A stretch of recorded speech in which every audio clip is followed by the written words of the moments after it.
Bismillahirrahmanirrahim. Assalamualaikum warahmatullahi wabarakatuh. Waalaikumsalam warahmatullahi wabarakatuh. Kami di sini dari kelompok 5 akan menyampaikan materi dari kelompok kami, yaitu membahas tentang UBID, konsep UBID dalam penyusunan kurikulum. Kepada pemateri, saya persilahkan. Baik, terima kasih Bapak Guru hebat yang ada dimanapun kalian berada. Pada malam hari ini, kita akan belajar tentang konsep UBID dan tahapan implementasinya. Nah, sebelum kita masuk ke dalam materi, perlu kita sampaikan bahwa UBID ini merupakan paradigma dalam mengembangkan kurikulum. Nah, di sini ada dua sudut pandang. Apabila kita memakai sudut pandang luas, berarti UBID ini berfungsi sebagai paradigma dalam pengembangan kurikulum.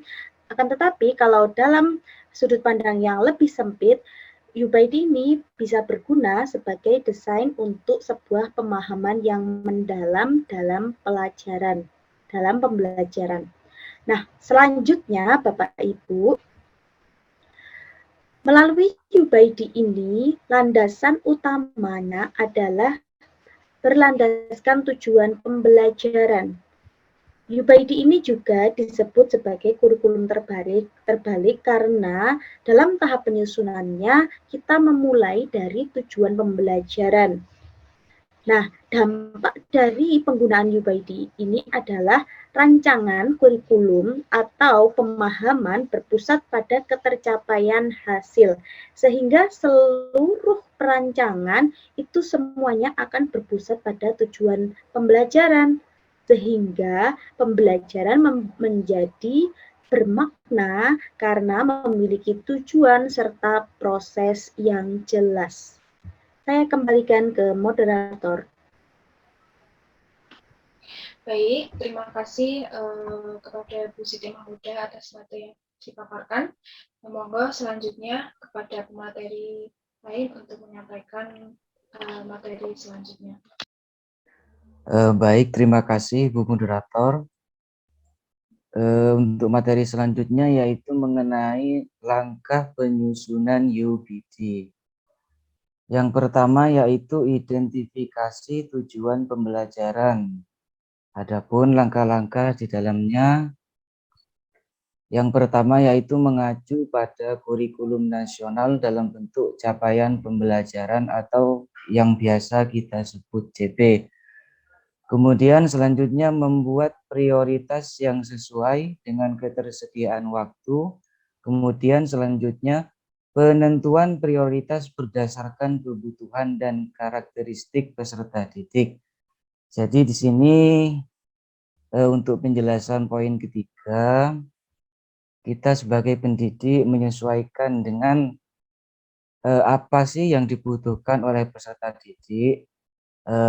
Peserta didik misalkan mempunyai minat dalam bidang tertentu, kita harus menyusun kurikulum sesuai dengan minat yang menjadi kesukaan dari peserta didik tersebut. Kemudian untuk yang kedua yaitu perumusan indikator penilaian. Di dalamnya ada menentukan indikator ketercapaian serta metode, teknik dan instrumen penilaian. Kemudian mengukur tingkat ketercapaian sebuah tujuan pembelajaran dan melibatkan peserta didik sehingga pembelajaran dapat berjalan hingga akhir sesuai dengan tujuan yang diharapkan. Dilanjutkan dengan poin yang ketiga yaitu merencanakan proses pembelajaran. Di dalamnya berisi tentang mengembangkan kemampuan dasar, yaitu pengetahuan dan keterampilan yang dibutuhkan, kemudian mengembangkan dan memperdalam pemahaman berupa konten maupun cara pengajaran, kemudian selanjutnya menerapkan pembelajaran yang membekali siswa menghadapi kehidupan, selanjutnya menerapkan desain pembelajaran yang koheren dan efektif, Kemudian yang terakhir yaitu memberikan kesempatan peserta didik untuk menarik kesimpulan. Selanjutnya yaitu penerapan UBD dengan teknik where to. Sebagaimana kita ketahui, where to itu dalam bahasa Inggris kurang lebih artinya di mana ya mungkin. Mungkin nanti bisa dibenahi oleh penyaji yang lain. Di sini kepanjangan dari where to, W sendiri itu artinya where atau di mana, yaitu berisi tentang membantu siswa mengetahui unit berjalan, kemudian apa yang diharapkan, kemudian pengetahuan atau minat apa yang sebelumnya memang sudah ada pada diri peserta didik. Kemudian huruf yang kedua yaitu H, yang artinya hook atau mengaitkan semua siswa, dan hold atau memegang minat mereka. Mungkin di sini yang dimaksud mengaitkan ini mengaitkan minat dari peserta didik dengan tujuan pembelajaran yang kita harapkan, mungkin kurang lebih seperti itu. Kemudian untuk huruf yang selanjutnya yaitu E atau equip, melengkapi siswa, membantu mereka menemukan ide-ide atau kunci. Dilanjut dengan huruf selanjutnya yaitu R, yang berarti rating atau memikirkan.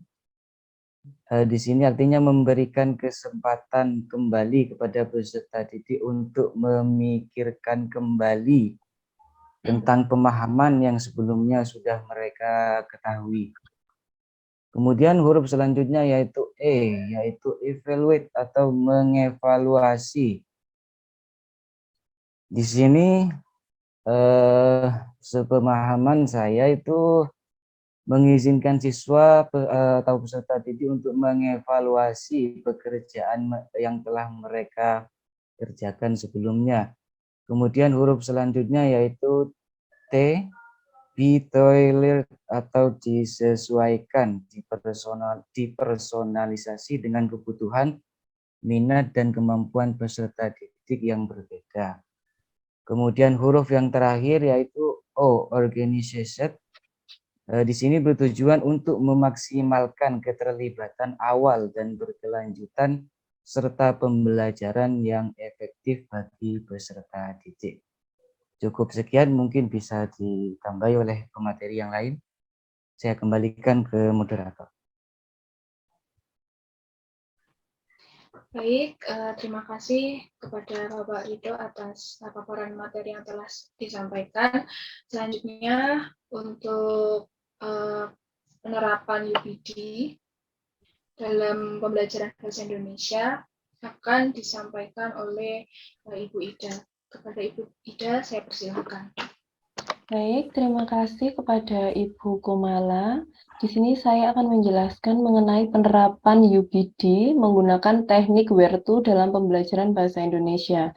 Yang pertama adalah huruf W, yaitu mencakup apa, yaitu guru memberikan pertanyaan pemantik berupa 1, apakah pengertian dari teks deskripsi, kemudian 2, mengapa teks tersebut penting bagi kehidupan sehari-hari, dan ketiga adalah apa saja unsur teks deskripsi yang baik.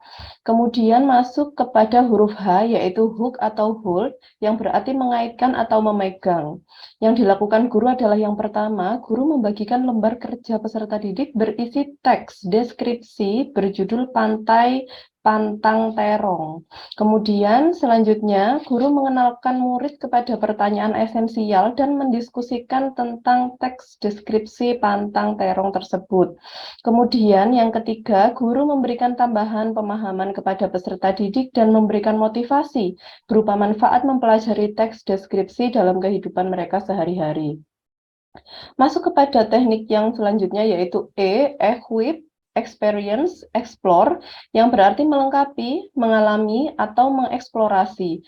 Kegiatan yang pertama Bisa dimulai dengan peserta didik dibagi menjadi 6 kelompok terdiri dari 4 sampai 5 orang anggota pada masing-masing kelompok. Kemudian guru merangsang siswa untuk melakukan pembelajaran dengan memberikan kesempatan siswa untuk bertanya, menyelidiki, mencari, dan menerapkannya dalam teks deskripsi berjudul Pantang Terong. Kemudian yang ketiga, peserta didik secara berkelompok diarahkan untuk menemukan informasi yang terdapat dalam teks deskripsi tersebut. Selanjutnya yang keempat, yaitu peserta didik diarahkan untuk bereksplorasi pada teks deskripsi berjudul Pantang Terong dengan cara mengidentifikasi gaya bahasa yang terdapat dalam teks tersebut. Yang kelima, peserta didik diarahkan agar dapat bekerja sama dengan anggota kelompok untuk mencari kata konkret dan majas personifikasi pada teks yang telah disediakan oleh ibu gurunya. Kemudian masuk pada tahap R, yaitu rethink, revise, yang berarti berpikir kembali dan memperbaiki. Nah, tahap pertama di sini adalah peserta didik bergantian, masing-masing kelompok maju ke depan kelas untuk mempresentasikan hasil diskusi dan ditanggapi oleh kelompok lain. Kemudian kedua, peserta didik memberi tanggapan dan pertanyaan atas hasil presentasi antar kelompok. Selanjutnya, apabila terdapat kendala, guru memberikan masukan kepada peserta didik yang mengalami kesulitan untuk selanjutnya dapat diperbaiki dan dapat merevisi kekurangan-kekurangan melalui hasil diskusi tersebut. Pada tahap selanjutnya yaitu evaluate, yaitu mengevaluasi. Di sini guru memberikan kesempatan kepada siswa untuk saling memberikan evaluasi dan merefleksi apa yang telah mereka pelajari. Dan guru memberikan tugas atau kuis, kemudian melakukan tindak lanjut guna mengetahui tingkat pemahaman mereka. Pada tahapan T atau tailored, itu disesuaikan. Peserta didik menyimpulkan, menuliskan kesan dan kendala yang mereka alami selama proses diskusi dan melakukan pemecahan masalah. Kemudian peserta didik bersama guru menarik kesimpulan dari hasil diskusi kelompok. Dan yang terakhir adalah O, organize, yaitu peserta didik membuat koneksi antar materi, unsur-unsur apa saja yang telah dipelajari dan terdapat pada teks yang telah mereka pelajari. Kemudian murid mengembangkan rencana aksi membuat teks deskripsi secara mandiri. Dan peserta didik bersama-sama melakukan evaluasi mandiri terhadap apa yang telah dilakukan dalam kegiatan mengembangkan rencana aksi untuk membuat teks deskripsi tersebut. Begitu penerapan UBID menggunakan teknik WERTU dalam pembelajaran bahasa Indonesia fase D. Demikian Ibu Kumala, saya kembalikan kepada moderator. Terima kasih, mungkin nanti bisa diberikan kesimpulan dan penguatan. Silakan Ibu. Baik, terima kasih kepada materi Bu Ida, Pak Yudo, dan juga Bu Mahmudah. Bu, di sini saya sebagai moderator akan menyimpulkan materi yang telah disampaikan, yaitu tentang merencanakan proses pembelajaran menggunakan UBID. Jadi prinsip menggunakan UBID itu yang pertama mengembangkan kemampuan dasar. Selanjutnya yang kedua, mengembangkan dan memperdalam pemahaman tentang konten maupun cara pengajaran. Kemudian yang ketiga, menerapkan pembelajaran yang membekali siswa dengan pengetahuan dan keterampilan yang dibutuhkan dalam kehidupan. Kemudian yang keempat, menerapkan desain pembelajaran yang koheren dan efektif. Selanjutnya, yang terakhir, memberikan kesempatan peserta didik untuk menarik kesimpulan dan membuat generalisasi untuk diri mereka sendiri. Selanjutnya, kami di sini menggunakan teknik WERTU, ada where, di mana, yaitu diharapkan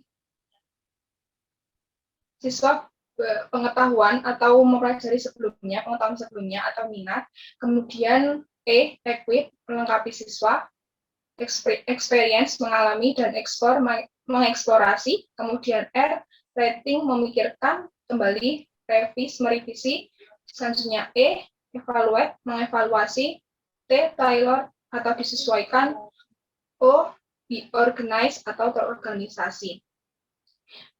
Demikian pemaparan materi dari kelompok kami, kelompok 5. Apabila ada kesalahan atau tutur kata yang kurang berkenan, mohon dimaafkan. Assalamualaikum warahmatullahi wabarakatuh.